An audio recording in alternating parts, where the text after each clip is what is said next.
Kembali lagi bersama kami di Exciting Podcast.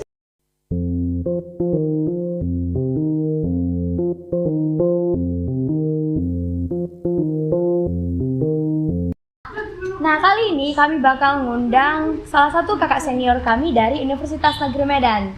Nah, juga abang ini ya termasuk terkenal lah di kampus kita. Asik. Jadi kita sambut saja abang kita, Bang Iman Sembiring.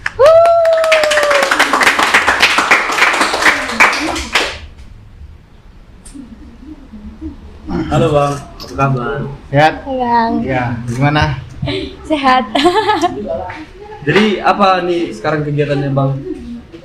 Sekarang kegiatan karena sudah sidang, ya saya sendiri bulan 11 untuk wisuda. Jadi selama Abang menyusun skripsi kemarin, ada nggak kendala-kendala yang Sejauh ini yang saya alami kendala ya sudah pasti ya, namanya skripsi nggak dibilang mudah, nggak dibilang sulit nggak juga ya. Sulit-sulit gampang gitu ya. Tapi yang pasti kalau dikerjain dengan serius pasti selesai juga. Nggak ada kendala sih. Kemarin judul yang abang angkat di skripsi abang itu apa? Kalau aku judulnya analisis bentuk musik dan teknik permainan piano, yaitu opus 10 nomor 5 karya Frederick Chopin. Oh, itu abang penelitian di mana? Kan biasanya kan pasti penelitian kan buat skripsi. Abang penelitiannya di mana, Bang? Kalau aku karena analisis, jadi penelitiannya di lab laboratorium. Oh. alasan abang itu mengangkat judul itu apa Bang? Alasanku mungkin yang melandasiku tertarik untuk ngambil analisis mungkin ya penasaran dan menurutku pribadi mestinya memang kalau dia mahasiswa musik dia ngambil analisis gitu. Kenapa dia ngambil analisis? Karena disitulah dia membuktikan, dia macam memverifikasi dirinya sendiri dengan keilmuan yang telah dipelajari. Kalau ngambil di luar dari analisis, anak SMA pun bisa mengadakan penelitian macam pembelajaran ya, bisa. Bang, kalau misal judul skripsi kita kan analisis, itu kan sebenarnya sebanyak yang ku dengar sih Bang, itu cocok ke S2 gitu Bang. Kalau itu gimana menurut abang Bang? Ya, kalau menurut saya sebenarnya nggak ada istilah S2, S3 sih. S1, S2, S3 itu ya menurut yang aku pelajari sama saja. Yang membedakannya hanya kedalaman dan keluasan penelitian. Jadi kalau kita pun ngambil analisis kah, pembelajaran kah, itu bukan dinilai dari judul ini analisis, ini pembelajaran, bukan gitu. Tapi kedalaman penelitian dan keluasan penelitian kita di dalam. Nah, tapi saya anjurkan memang ini nggak mutlak. Cuman yang punya rasa penasaran dan punya punya kapasitas untuk mengadakan penelitian analisis ya lebih dianjurkan analisis. Karena dia ya itulah kita anak musik kan, analisisnya musik gitu, main-mainnya musik gitu. Jadi ilmunya teori musik, harmoni, ilmu bentuk musik, semua diterapkan di situ gitu. Nah, contoh jadi gini, kenapa ambil analisis gini kan Nat? Kenapa ambil analisis gitu? Kalau kita buat pembelajaran, anak SMA yang pintar, yang cerdas bisa mengadakan penelitian untuk pembelajaran. Nah, kalau kita nganalisis musik, sepintar apapun mahasiswa di fisika, nggak akan bisa dia nganalisis musik. Hanya mahasiswa musik yang bisa nganalisis. Karena di dalam analisis itu kita nggak bisa beretorika. Di dalamnya ada absolutitas mutlak. Contoh C ke E tetap terce mayor, ya kan? C E G tetap C mayor, C S G tetap C minor. Mau di Cina, di Belanda, Afrika tetap sama dia, duduk dia. Nah, itulah analisis. Cuman kalau pembelajaran ya, kita bisa beretorika di dalam. Ada permainan kata-kata di dalam itu saja. Tapi analisis nggak bisa pendapat dalam. Fakta gitu. Fakta udah duduk dia, ilmu pasti gitu. Makanya enaknya gini, kita ngambil analisis, dosen itu harus benar-benar cerdas, harus paham teori musik. Kalau nggak cerdas dia nggak mungkin dia bisa bertanya. Dia harus tahu dulu analisis, ilmu harmoni, interval, ya, bentuk musik, mana motif, gitu.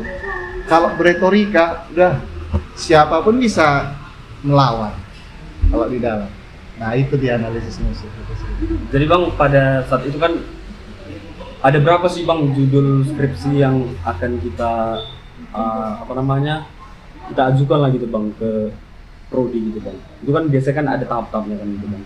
Kira-kira gimana bang? Syarat kemarin 3, jadi kita wajib nulis buat judul 3. Jadi itu lengkap sama bab satunya, pendahuluan. Jadi bukan hanya judul bla bla bla kasih, bukan gitu. Kalau gitu gampang sekali, bukan gitu. Jadi kita buat sekitar 8 sampai 10 halaman pendahuluan. Kalau kita contoh meneliti yang nomor 1 analisis, nah, kita jelaskan di bab 1 pendahuluan bla bla bla bla bla, latar belakang masalah, identifikasi masalah, batasan masalah, tujuan penelitian. Nomor 2 begitu juga, 3 begitu juga. Jadi semua buat bab 1. Jadi gitu bang, kalau yang dari 3 judul apa aja gitu bang, yang 3 judul itu yang abang sempat mengajukan gitu bang? Kalau aku yang pertama ini tadi analisis musik, yang kedua analisis juga, cuman analisis aransemen.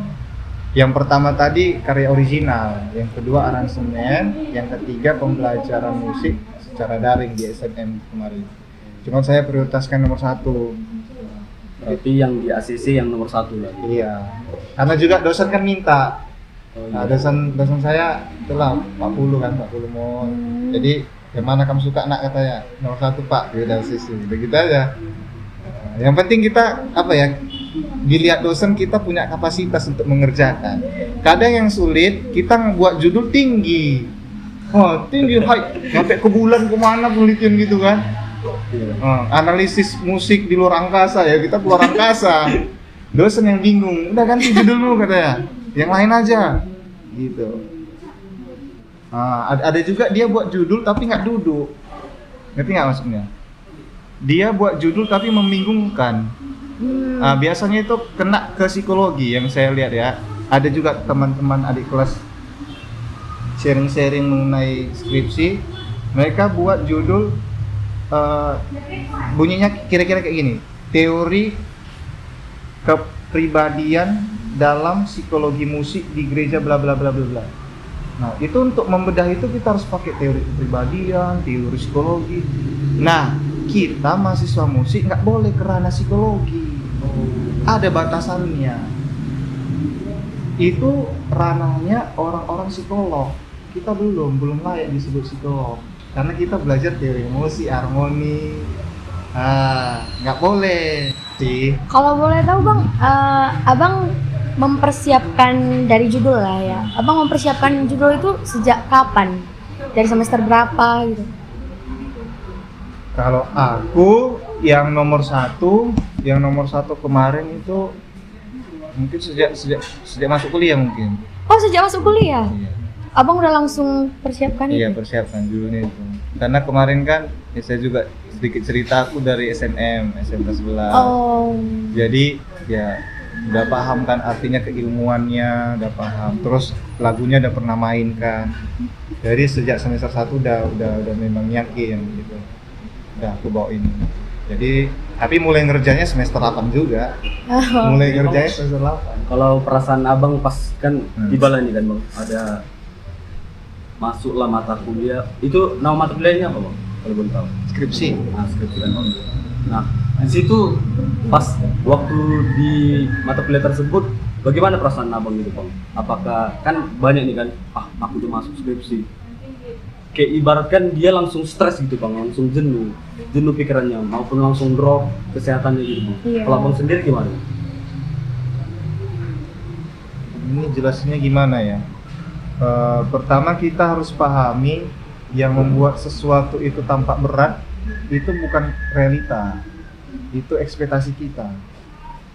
Kita sering membuat frame yang sebenarnya nggak ada.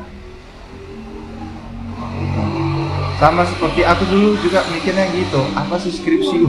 pasti skripsi ini ngeri kali ya, kayak monster gitu ya, menakutkan, mengejar gitu. Tapi sembari aku ngerjain, sembari aku paham rupanya skripsi itu gini toh. Rupanya tujuan skripsi itu adalah membangun konsep berpikir yang sistematis gitu. Karena kita sering kalau diskusi bicara campur-campur. Nah, di dalam skripsi nggak boleh. Kita harus jelaskan akarnya begini, naik ke batangnya, ranting kecilnya, buahnya, daunnya. Nah, skripsi itu seperti gitu. Dia runut terus sampai ke buahnya nanti. Nah, buahnya ini nanti diambil, dipetik, diolah jadi apa. Nah, macam-macam gitu. Cuman yang membedakan skripsi dengan diskusi, skripsi itu punya teori ya, kita menjelaskan. Enggak yang sulit sebenarnya. Cuma agak sulit sih bilang nggak sulit sama orang yang belum ngerjain. Agak sulit. Iya, karena belum ngerjain. Nanti kalau kalian udah mulai ngerjain nanti paham sendiri kok. Yang penting sih pertama jangan bangun frame bahwa itu sulit. Kadang orang udah kalah di situ, ya kan? Iya, banyak mikir gitu. Belum berperang udah bilang aku kalah. Kayak ngincar cewek ya kan? Aduh, masuk dulu. Aduh, kayak mana ya? Dia cantik gitu ya. Aduh, aku apalah gitu ya. Nah, kalau skripsi jangan, yang mirip gitu, kita jangan kalah dulu gitu. Jangan dulu dah di realita gitu kan. Di kerangka berpikir kita, motivasi kita jangan kalah. Kita anggap aja, oke, abang ini atau senior yang lain itu udah bisa skripsi. Mereka bisa kok, aku nggak bisa. Mereka ngalami, aku pasti bisa juga. Mereka juga dari dasar kok, dari semester 1 sama kayak aku. Mereka bisa sidang wisuda. Kenapa aku juga kan gitu kan? Berarti harus dipenuhi sama pikiran-pikiran positif lah ya. Oke bang, jadi kan Iya. itu kan ada namanya dosen pembimbing skripsi bang. Jadi di waktu kita bimbingan sama dosen ada nggak kendala bang? Oh ya kendala pasti ada ya, karena dosen itu sibuk orangnya. Dan kalau mau di telepon dihubungi pun harus lihat jadwal, lihat jam. Nggak tiap saat dia bisa di telepon dihubungi. Apalagi yang rumahnya jauh kan. Tapi untung aja kemarin kalau aku aman-aman aja karena daerah rumahku juga dosennya. Jadi mantap lah. pakai celana pendek pun mau dosen itu tangan aman. Kalau boleh tahu saya bang, dosen bang. Ibu apanya? Bu Okta, terus Bu Dora. Dekat daerah rumahku. Daerah apa ini kan? Simalingkar, Paneglang. Itu aja nih. Yang sulit yang jauh, ya kan? Yang jauh kayak rumah Pak Dani itu jauh, Elvetia. Tapi kalau rumahnya di Elvetia jadi dekat sih. Iya, masih Nah, dekat. cuman kendalanya itu tadi sih sama dosen yang jauh tadi agak sulit. Itu aja bang. Di masa-masa kayak gini juga kan. Nah, biasanya ya gitu sih, jauh kan pasti ada dana yang keluar, udah wajib ya, dana waktu. Itu aja kendalanya di situ aja. Jam dosen tadi yang sibuk dan jarak rumah yang jauh. Selesai sidang. Iya kan abang udah selesai sidang. Waktu jalani sidang itu perasaan abang gimana kan? Itu pasti deg-degan lah ya. Apalagi kan abang virtual ya. Iya. Nah, gimana sih perasaan abang waktu? Apalagi kan kayak sebenarnya kan tau lah orang musik kan. Iya. Aku udah capek kuliah 4 tahun tapi kok wisudanya online ya. Itu gimana perasaan abang? Oh, jadi dua adalah pertanyaannya Iya. ya. Sekalian Boleh aja. satu-satu aja. Apa ya dibilangnya? Biasa-biasa aja sih sebenarnya. Karena gimana ya? Kalau kita udah ngerjainnya udah bener, udah serius ya, benar-benar kita yang ngerjain, ya kita pasti gak takut kan. Ya, kita yang ngerjain, kita yang nulis novel kok kita takut ditanya novel isinya apa. Yang sulit itu kalau orang main joki ya kan. Paham lah main joki ya. Nah, itu kacau sih. Kalau menurutku sih itu apa ya dibilangnya? Aku bukan yang ngejek ya atau merendahkan atau gimana. Itu lebih ke moral sih. Ya kan? Kita kuliah 4 tahun belajar capek-capek ya kan. Iya. Terus yang ngerjain orang lain gitu ya kan. kita kayak apa ya, nggak jujur sama sendiri gitu ya. Jadi kalau kita ngerjain skripsi itu kita sendiri, ya capeknya kita sendiri, keringat kita sendiri yang keluar, pikiran waktu kita juga. Ya pas sidangnya aman sih, lancar-lancar aja sih. Cuman di awal ya memang pasti ada deg-degan karena belum tahu kan. Setelah sidang tegas, enak aja gitu. Ya gitu sih. Tadi kalau wisuda bang, wisuda secara virtual Online. gitu bang. Ini itu ya. Kan rasanya kurang afdol ya rasanya. Iya, kurang gak enak gitu. Heeh. Apalagi kalau kita sering nonton TV ya kan, orang lempar topi gitu kan. Iya. Awal lempar ya kan. Gila, ya. Sering gitu nonton TV ya kan, entah apa itu pokoknya apa judulnya. Habis nanti orang itu wisuda, lempar topi gitu kan. Apa yang mau lempar ya kan? Di plafon di atas. Nanti kalau kita sebut filmnya nanti nggak di endorse kita yang bang. Kalau untuk saat ini kegiatan abang itu apa bang? Kegiatanku ya ini sih untuk nyusun berkas untuk buat wisuda itu aja dia. Yang lain ya pasti adalah proyek-proyek kecil ya, proyek-proyek pribadi. Rencana abang selesai ini kan semua, selesai urusan ini semua, abang mau kerja di mana gitu? Mau jadi guru kah atau apa, buka privat gitu kah? Kalau aku planning sih ya sebenarnya pengen lanjut ya.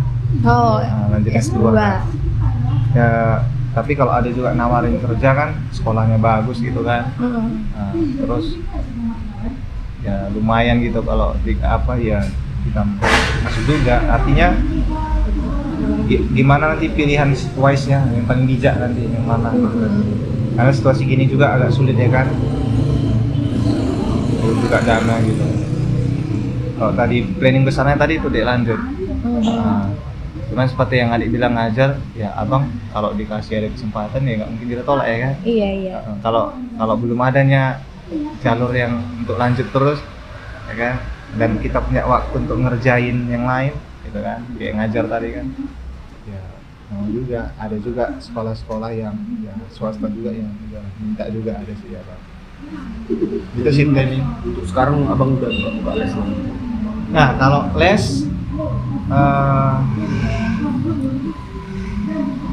kemarin aku les ngajar di lembaga, les privat juga. Cuman kemarin pas masa-masa nyusun skripsi, aku stopkan semua biar fokus aku.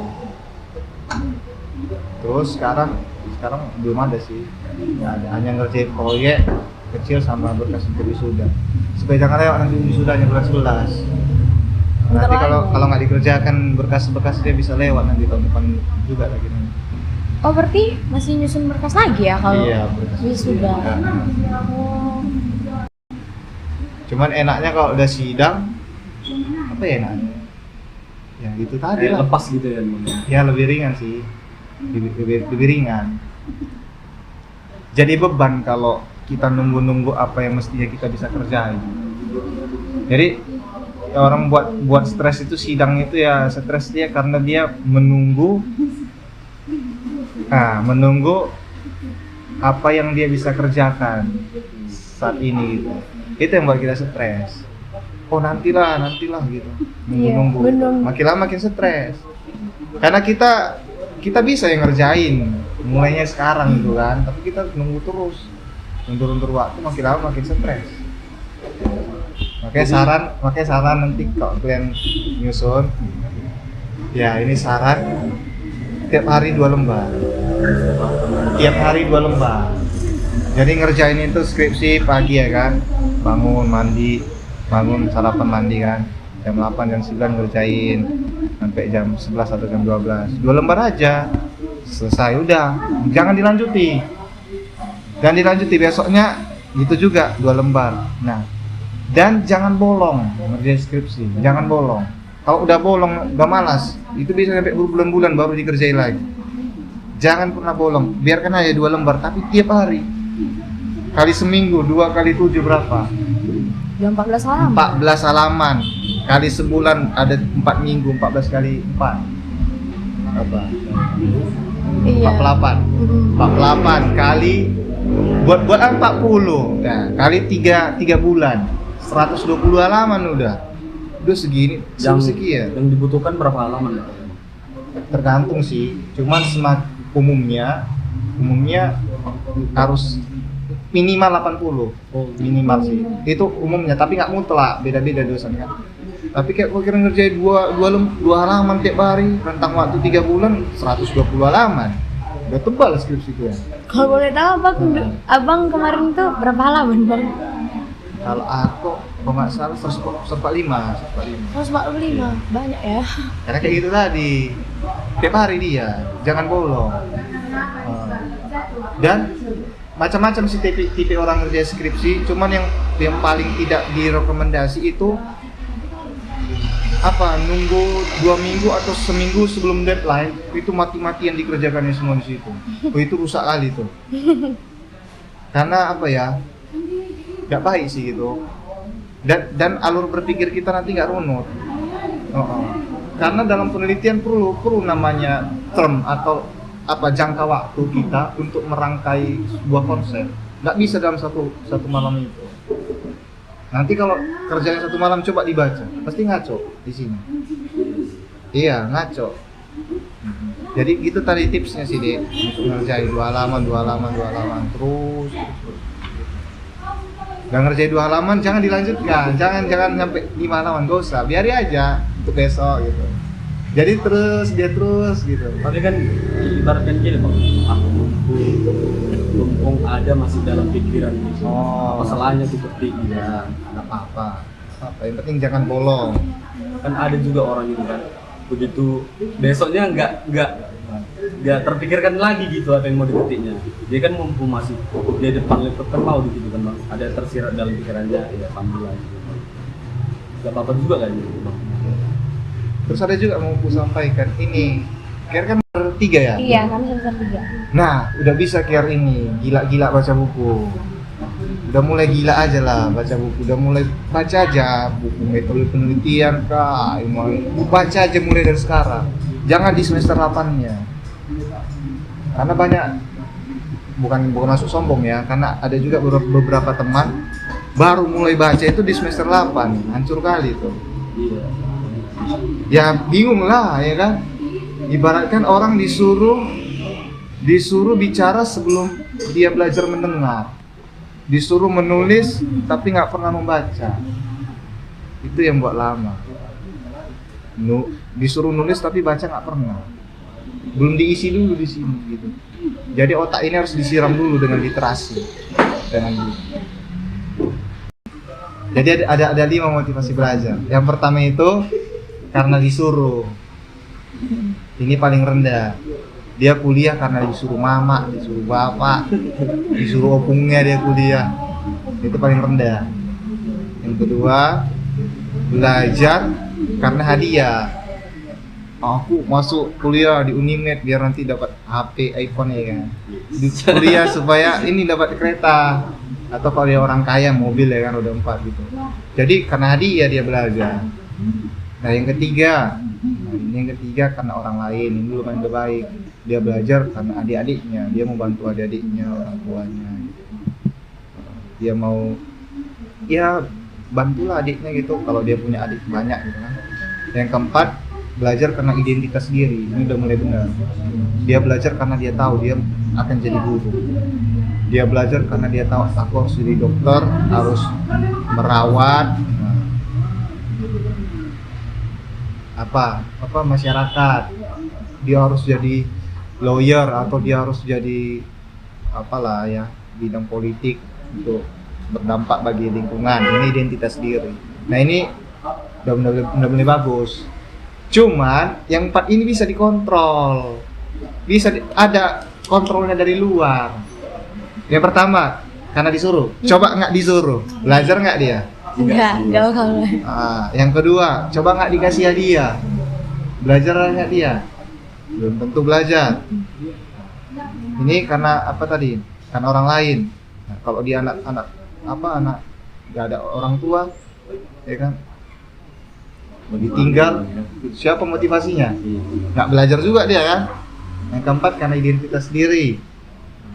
Kalau suatu hari profesi itu hilang, Iya enggak. belajar nggak dia? Nah itu tadi ada kontrolnya dari luar. Nah ada motivasi belajar yang paling tinggi, nomor 5 tadi. Nah inilah hasil penelitian tadi yang mahasiswa akademisi dari Eropa dan Amerika. Apa itu? Aku juga agak terkejut juga baca artikel itu. Memang sepele, tapi inilah hasil penelitian itu berdasarkan riset kan. Nah apa itu motivasi belajar paling tinggi? Itu karena penasaran. Coba lucu nggak? Sepele kali kan? Curiosity, karena penasaran. Jadi belajar itu, oh gini, ini mau cakap ya agak terbuka. Kalau anak-anak sekarang kan, anjir, oh gini rupanya. Oh gila kali rupanya gini cara ngerjainnya. Nggak susahnya rupanya. Gitulah belajar karena penasaran. Musik klasik itu kok seru kali ya, keren kali dia mainnya. Aku harus bisa nih, pasti bisa aku kejar nih. Jadi rasa penasaran itu nggak bisa dikontrol, nggak ada kontrolnya dari luar. Itu benar-benar dari diri sendiri. Inilah yang melatar belakangi lembaga-lembaga macam NASA, National Aeronautic and Space Administration pergi ke bulan. Mereka di bulan bukan karena disuruh, bukan karena hadiah atau ada uang di sana. Karena penasaran. Penasaran, ada nggak makhluk hidup di sana ya? Gitu ya. Jadi Bang, buat Abang terima kasih lah buat waktunya Bang ya, udah menghadiri acara di podcast kami di Bang. Buat teman-teman yang lain juga yang mau belajar piano sama Bang Im juga boleh lah. Oke, sekian dari podcast kami pada hari ini. Semangat terus belajar. Salam podcast, exciting podcast. See you. Dadah. Thank you.